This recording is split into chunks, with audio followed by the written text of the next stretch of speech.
ये 15वें अध्याय का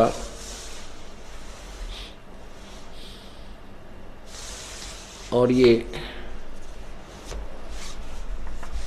16वां श्लोक है। दिवौ इमौ पुरुष लोके क्षर च अक्षर एवं च क्षर सर्वाणी भूतानि कटुस्थ अक्षर उच्यते। अनुवाद इसका किया है कि इस संसार में नाशवान और विनाशी भी ये दो प्रकार के पुरुष हैं। पुरुष माने प्रभु, स्वामी, भगवान कहो। लेकिन इसका जो परिभाषा हम आपको समझाने चले हैं प्रभु की, अब यहाँ प्रारंभ होती है। अभी तक ये इसकी भूमिका बनी है। अब देखना, इस संसार में नाशवान और विनाशी भी ये दो प्रकार के पुरुष यानी प्रभु हैं। और संपूर्ण प्राणियों के, इन्हीं के लोक में संपूर्ण प्राणियों के शरीर नाशवान है और जीवात्मा अविनाशी कहा जाता है। अब ये अक्षर पुरुष और क्षर पुरुष, क्षर पुरुष ये क्योंकि ये जो पुरुष है, देव जो पुरुषों हैं, इनको हम यहां लगा सकते हैं। ये क्षर पुरुष और अक्षर पुरुष, क्षर पुरुष माने ये ब्रह्म और अक्षर पुरुष माने ये परब्रह्म भी दो प्रकार के परमात्मा हैं, प्रभु हैं।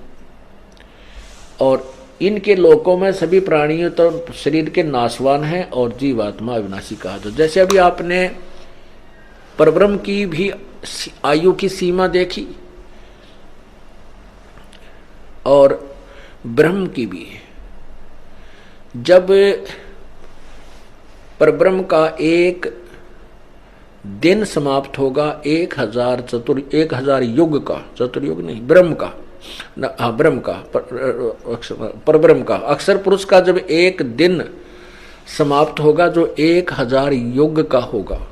एक युग आपको बताया कि 70,000 त्रिलोकीय शिव की मृत्यु के बाद एक काल मरेगा जो एक ब्रह्मलोक में रहता है।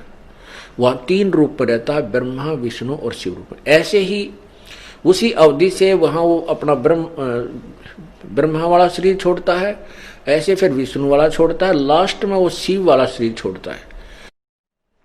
तब एक ब्रह्मांड का विनाश होता है और परब्रह्म का यानी अक्षर पुरुष का एक युग होता है। ऐसे 1000 युग का जब परब्रह्म का दिन समाप्त होता है तो 21 ब्रह्मांड का विनाश होता है। इस परब्रह्म, इन ब्रह्म के काल के 21 ब्रह्मांड का विनाश हो जाता है। और ये सभी प्राणी परब्रह्म के लोक में अलग अलग स्थान पर रख दिए जाते हैं, उनके कर्म अनुसार अलग अलग वहां रखे जाते हैं। और जब उसका फिर रात्रि समाप्त हो जाती है, पुनः दिन प्रारंभ होता है, फिर दुर्गा और काल ऐसे ही उत्पन्न होते हैं। फिर उनके कर्म अनुसार वो सभी जीव नीचे भेज दिए जाते हैं और वो कर्म अनुसार उनकी फिर उत्पत्ति वहीं काल और दुर्गा और उससे होती रहती है। ऐसे ये फिर शुरू हो जाता है। तो ये होया कि परब्रह्म की भी मृत्यु है, क्योंकि 100 वर्ष परब्रह्म की 100 वर्ष की आयु है अक्षर पुरुष की। लेकिन वो वर्ष बहुत लंबे चौड़े, इसलिए इसको भी अक्षर पुरुष कह दिया। लेकिन वास्तव में अक्षर पुरुष नहीं, अवास्तव में अविनाशी नहीं है ये, क्योंकि इसका भी नाश होता है। जैसे एक ये चाय पीने का प्याला होता है, सफेद सा बना हुआ मिट्टी का, ये तो क्षर पुरुष और उसके प्राणियों की सतिथि मानो। और स्टील से बना हुआ जो पात्र हो, प्याला हो, कप है, वो समझो परब्रह्म यानी अक्षर पुरुष के सतिथि, उसका शरीर, उसके प्राणियों की सतिथि।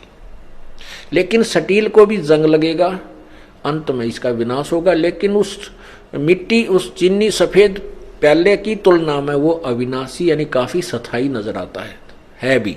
लेकिन वास्तव में अविनाशी नहीं। वास्तव में विनाशी जो है सोना है, गोल्ड है, धातु, इसका विनाश नहीं होता, इसको कोई जंग नहीं लगता। तो इसी प्रकार पूर्ण परमात्मा जो है वो वास्तव में अविनाशी है। और ब्रह्म यानी क्षर पुरुष, परब्रह्म यानी अक्षर पुरुष, ये नाशवान है। ये अक्षर पुरुष कहलाता है, अक्षर का अर्थ होता है अविनाशी, लेकिन ये वास्तव में विनाशी नहीं। यही गीता जी सिद्ध कर रही है। अब फिर देखो गीता अध्याय नंबर 15 के श्लोक 16 और 17 को, ये देखिएगा।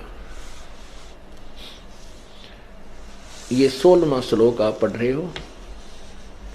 दिवौ इमौ पुरुषौ लोके क्षरच अक्षर एवं च क्षर सर्वाणी भूतानि कटुष्ट अक्षर उच्यते।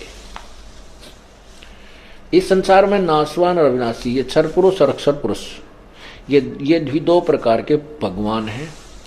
संपूर्ण प्राणियों के शरीर नाशवान है, जीवात्मा अविनाशी का। अब 17वां में स्पष्ट किया है कि उत्तम पुरुष है तू अन्य। उत्तम पुरुष यानी पुरुषोत्तम तो इन ऊपर वाले दोनों से भी कोई और ही है और उसको परमात्मा कहा जाता है।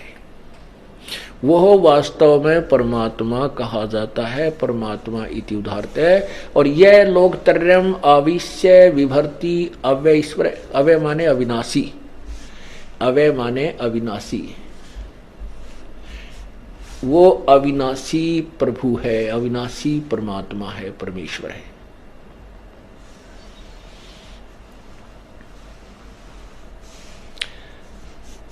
अब सिद्ध हो गया क्योंकि ऊपर दोनों से कोई और है, क्षर पुरुष और अक्षर पुरुष से कोई उत्तम पुरुष और है और वही परम अविनाशी और वही तीनों लोकों में प्रवेश करके सबका धारण पोषण करता है। अब देखना, अब ये समझ में आएगी आपको उल्टा लटका हुआ संसार रूपी वृक्ष का चित्र।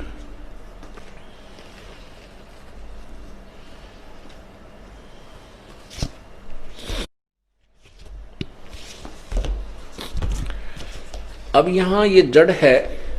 अब देखना, उत्तम पुरुष है तो ये है परम अक्षर ब्रह्म, जो है वो परम अक्षर ब्रह्म है। और ये ऊपर को जड़ वाला ये पूर्ण परमात्मा है। इस जड़ से सबको यानी तना में खुराक गई, तना से डार में, डार से ब्रह्मा विष्णु महेश रूपी शाखाओं में, फिर हमें प्राप्त हुई पत्तों को। तो ये क्या लिखा है कि जो लोग तीनों लोकों में प्रवेश करके यह लोक त्रयम् अविश्य विभर्ति, अविश्य, अविश्य माने जो प्रवेश करके तीनों लोकों में प्रवेश करके सबका धारण पोषण भी वही पूर्ण परमात्मा ही करता है।